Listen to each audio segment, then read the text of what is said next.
All right, guys. So this is my 4 to 5 ton Mr. Cool air handler, fully installed, running, operating. It's a beautiful thing. So first, I would like to start off by saying that I gave my guy the incorrect measurements for the return box plan, but it's okay. It's all right.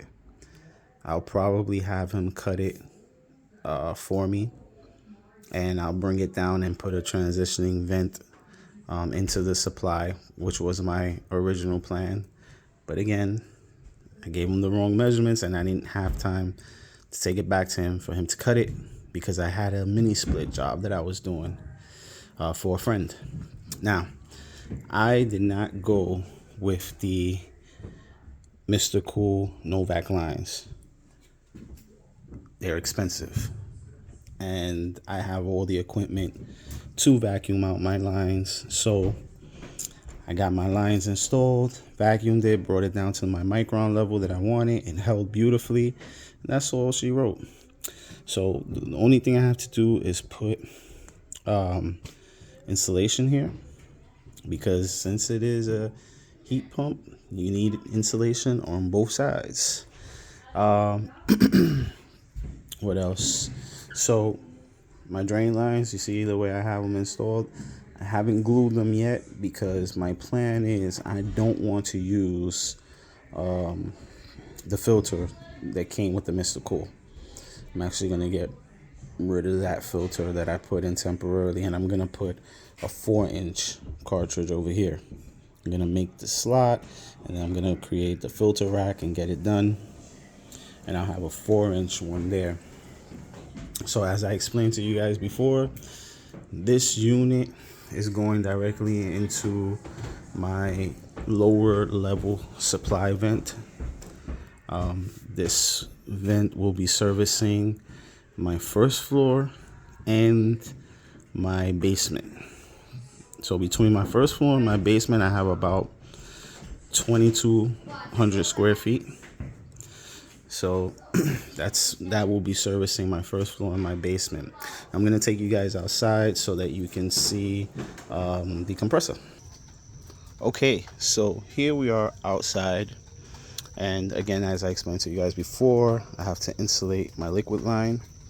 But this is my 4 to 5 ton condensing unit, and as you can see, I got it from Scratch and Dent.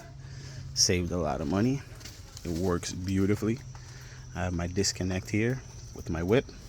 Now, this is what I wanted to show a lot of you guys who probably don't have the license to buy acetylene and you want to do an install like this on DIY.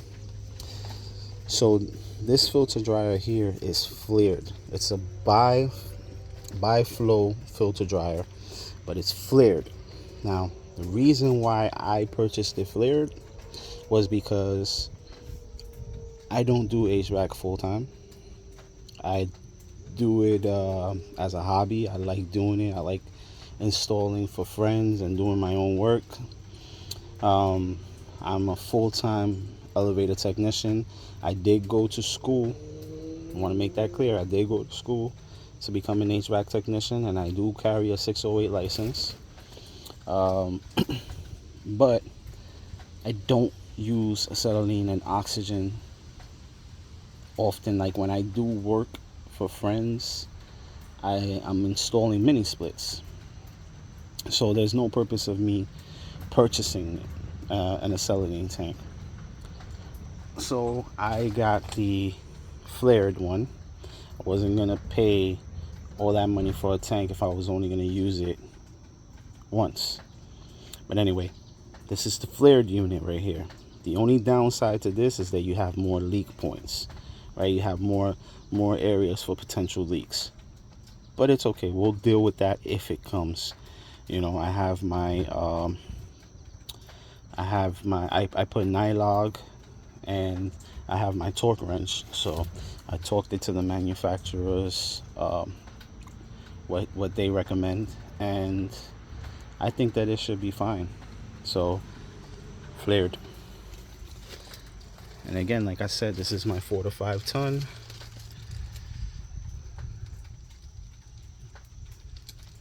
(17 to 18 SEER).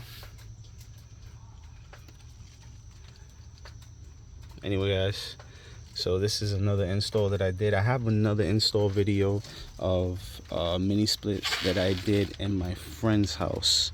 I installed 7 heads, Fujitsu units, with 2 outside 36,000 BTU condensing units. So that video should be coming soon. God bless.